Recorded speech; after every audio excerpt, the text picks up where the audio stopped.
നമ്മുടെ എനിക്ക് മനസ്സിലായില്ല. അച്ഛൻ എന്നാ പറഞ്ഞാണ്?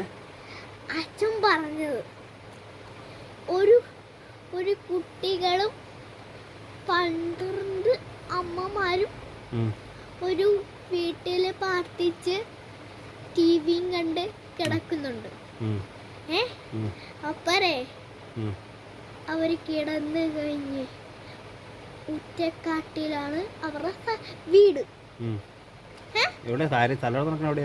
സ്ഥലം നടക്കുന്നത് എന്തുവാന്ന്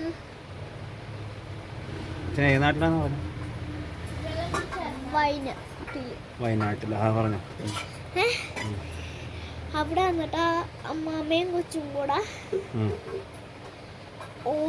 ഓടാൻ പറ്റാത്തോണ്ട് ചെളിയിൽ പതുക്കെ ഇങ്ങനെ നടന്നുപോയി. അപ്പോഴൊരു കൊമ്പനാന വന്നു.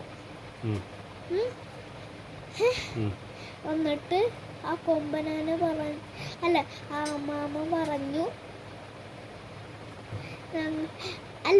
ആദ്യം ആ കൊമ്പനാന ചവിട്ടാൻ പോയി. ഇങ്ങനെ കാല് പൊക്കി വന്നു. അപ്പൊ ആ അമ്മാമ്മ പറഞ്ഞു, ഞങ്ങളൊരു ആപത്തിലാണ്, ഞങ്ങളെ രക്ഷിക്കണമെന്ന് പറഞ്ഞു. അപ്പോൾ ആ കൊമ്പനാന എന്തെന്നറിയാവാ, അതിന്റെ മക്കളുണ്ടായിരുന്നു. മക്കളെ എന്തുവാ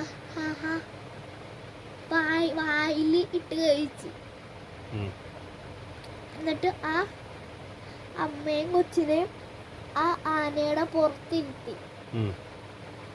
അപ്പൊ ഈ അച്ഛൻ പറയുവാണ്,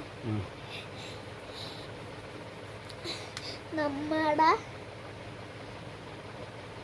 സ്ഥലത്ത് ദൈവമുണ്ട്. അതുകൊണ്ടാണ് നമുക്ക് ഇങ്ങനെ സംഭവിക്കാത്തത് അല്ലേ? എന്നാലും അവർക്ക് വേണ്ടി നമുക്ക് പ്രാർത്ഥിക്കണം അല്ലേ? കുറെ പേര് മരിച്ചവരുണ്ട് വയനാട്ടില്. അതൊക്കെയാണ് സംയുക്ത ഡയറി എഴുതേണ്ടത്.